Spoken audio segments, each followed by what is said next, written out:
Assalamualaikum warahmatullahi wabarakatuh. Dilanjutkan materi analisis variansi dua jalan. Kalau pada video sebelumnya itu untuk contoh sel sama, maka di sini kita lanjutkan dengan contoh untuk sel tak sama. Tujuan dan persyaratan analisis sama seperti analisis variansi dua jalan sel sama ya.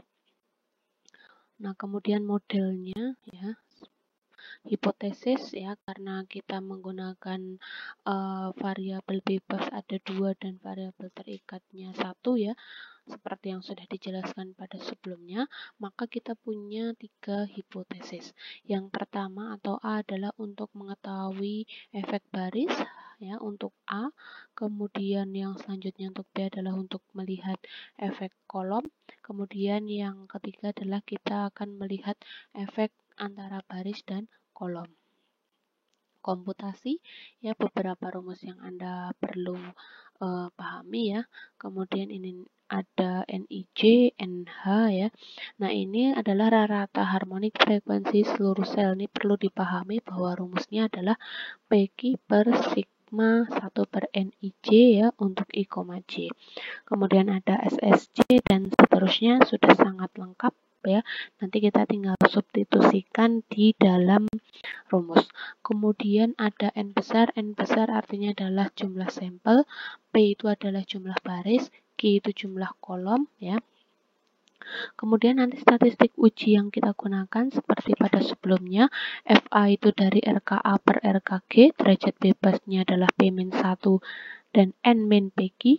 Kemudian untuk hipotesis 0B adalah rumusnya FB sama dengan RKB per RKG dengan derajat kebebasannya adalah Q-1 dan N-Q. Kemudian H0AB untuk hipotesis yang ketiga, maka rumusnya adalah FAB sama dengan RKAB per RKG dengan derajat bebasnya adalah P-1 kali Q-1 dan N besar dikurangi PQ.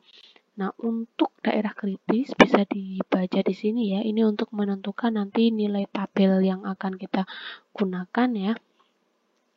Nah, bisa dilihat di sini, tinggal disubstitusikan.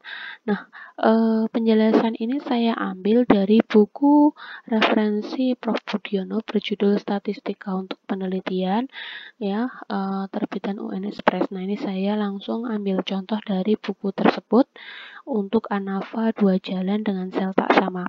Contoh di sini, seorang peneliti ingin mengetahui secara serentak apakah waktu mengajar pagi, siang, dan sore, dan ukuran kelas, yaitu ukuran kelasnya besar dan kecil, berpengaruh terhadap prestasi belajar matematika. Setelah satu periode, tes yang sama diberikan kepada sampel penelitian.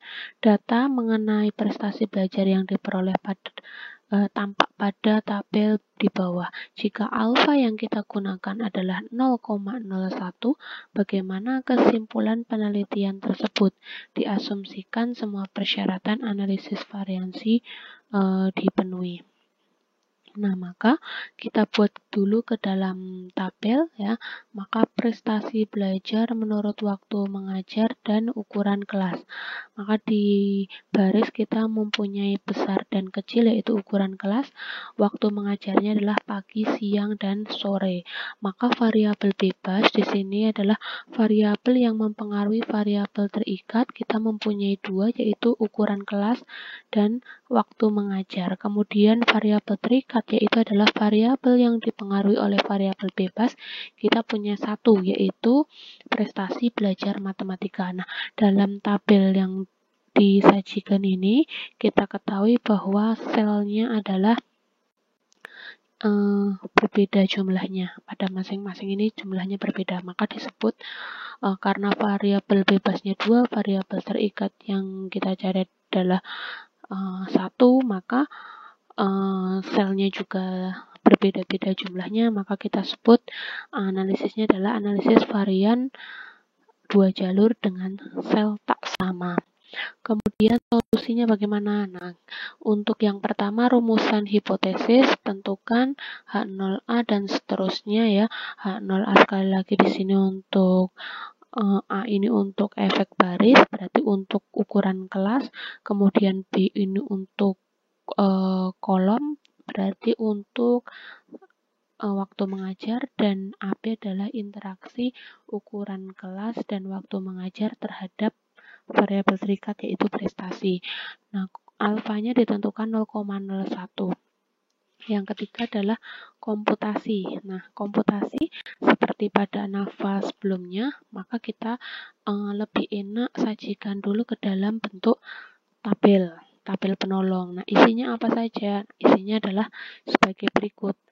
N, sigma X bar, sigma X kuadrat, C, kemudian SS. N itu adalah jumlah sampel. Pada kelas ukuran kelas besar untuk waktu mengajar pagi, ya kita punya 4 sampel, ya 10, 5, 6, dan 7, dan seterusnya. Nah, sigma X berarti Anda jumlahkan, yaitu dari 10 tambah 5 tambah 6 tambah 7. X bar berarti dari sigma X per N, 28 per 4 yaitu 7. Sigma X kuadrat didapat dari, nah, masing-masing X nilainya tadi dikuadratkan kemudian dijumlah. Maka 10 kuadrat ditambah dengan 5 kuadrat ditambah 6 kuadrat ditambah 7 kuadrat. Sel yang lain mengikuti. Kemudian C didefinisikan di sini sigma X dikuadratkan per N, maka 28 dikuadratkan dibagi dengan 4. Kemudian SS diperoleh dari sigma X kuadrat per min C, maka 210 dikurangi 196. Nah, yang lain mengikuti. Kemudian rerata dan jumlah rerata. Nah, di sini maka dapat kita sajikan ya. Ini seperti pada ANOVA 2 jalan sel sama sebelumnya ya. Maka kita perlu mencari jumlahnya. Nah, ini jumlah untuk ukuran kelas yang besar, kemudian di sini pagi. Untuk waktu mengajarnya adalah pagi. Nah, maka di sini kita dapatkan 7. 4,83, kemudian 6. Nah, maaf, ini adalah yang di sel ini masing-masing adalah X bar untuk setiap sel ya. Nih, 7, 4,83, 6. 8,4, 7,5, 8,25. Nah, kemudian total di sini adalah jumlah rata, maka dijumlahkan ke kanan, dijumlahkan ke bawah. Hasil 17,83 ditambah 24,15 dengan hasil dari B1, B2, B3 ini kalau dijumlahkan harusnya sama, yaitu 41,98. Kemudian jumlah sampel yang kita punya adalah 28. Nah, tidak lupa kita hitung dulu harmonik tadi ya. Maka didapatkan ya PQ. P barisnya ada 2, Q-nya ada 3, per ya tadi 1 per, nah, jumlah untuk masing-masing sel 1/4, 1/6 dan seterusnya, maka nanti hasilnya adalah 4,557. Nah, ini seperti pada analisis variansi sel sama, maka tinggal disubstitusikan ya, dari tabel sebelumnya yang sudah diketahui.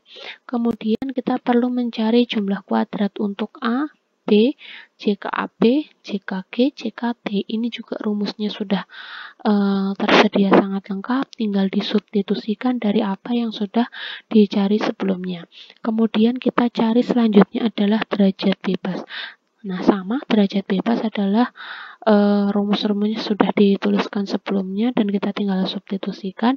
P untuk baris ya, kita punya ukuran kelas yaitu besar dan kecil. Q adalah waktu mengajar ya, kita punya 3, maka 3-1. Nah, kemudian N besarnya kita punya tadi sudah dihitung yaitu 28. Selanjutnya ketika JK dan derajat bebas sudah dihitung, maka selanjutnya kita cari RKA, RKB, dan RKAB. Nah, tinggal disubstitusi hasilnya sekian. Maka selanjutnya RKG jangan lupa dicari ya untuk rata kuadrat galatnya. Kemudian selanjutnya adalah F observasi untuk A, B, dan AB. Maka tinggal dicari RKA per RKG, RKB per RKG, RKAB per RKG. Maka sekian. Nah, untuk FA adalah daerah kritisnya ditentukan dari di sini 0,01, kemudian derajat bebas A adalah tadi 1, kemudian derajat bebas untuk galatnya adalah 22. Maka nanti Anda cari untuk F 0,01 ya, kemudian V1-nya 1, untuk barisnya adalah 22. Jadi ini untuk kolom, di sini untuk baris. Maka nanti Anda akan dapatkan 7,95. Selanjutnya untuk FB yaitu adalah 0,01, DK-nya 2, galatnya 22. Maka nanti Anda cari untuk alfa, F alfa 0,01, kemudian kolomnya itu 2, barisnya itu adalah 22, maka didapat 5,72. Kemudian untuk FAB sama ya, 0,01, 2, 22. Hasilnya adalah 5,72. Nah, kemudian selanjutnya, rangkuman analisis variansi dua jalan Anda peroleh sebagai berikut. Ya, tinggal disubstitusikan. Sekali lagi, P ini digunakan untuk ketika kita menggunakan aplikasi ya. Jadi kita abaikan dulu, kita gunakan F observasi dan F alpha untuk keputusan uji. Nah, sekarang nilai tabel untuk A dulu, 7,95. Maka di kanan dari 7,95 merupakan daerah kritis. Kalau kita bandingkan 19,76 ada di kanan dari F alpha atau F tabelnya, maka H0A adalah ditolak karena dia di daerah kritis. H0A ditolak, maka kita akan menerima H1. Ketika kita menerima H1 berarti terdapat perbedaan atau pengaruh. Maka untuk A disimpulkan, jadi pada baris tadi adalah ukuran kelas. Ukuran kelas berpengaruh terhadap prestasi belajar siswa. Untuk yang selanjutnya yaitu adalah B. B adalah kolom. 3,57, 5,72. Anda gambarkan dulu pada kurva, tabelnya adalah 5,72. Maka 3,57 ada di sebelah kiri. Maka ketika dibandingkan 3,57 ternyata bukan di daerah kritis atau melainkan di daerah penerimaan, yang artinya bahwa H0B adalah diterima. Jika H0B diterima, maka kita akan menerima H0B artinya adalah sama atau tidak terdapat perbedaan atau pengaruh. Artinya H0B itu tadi adalah efek waktu mengajar, maka waktu mengajar tidak berpengaruh terhadap prestasi belajar.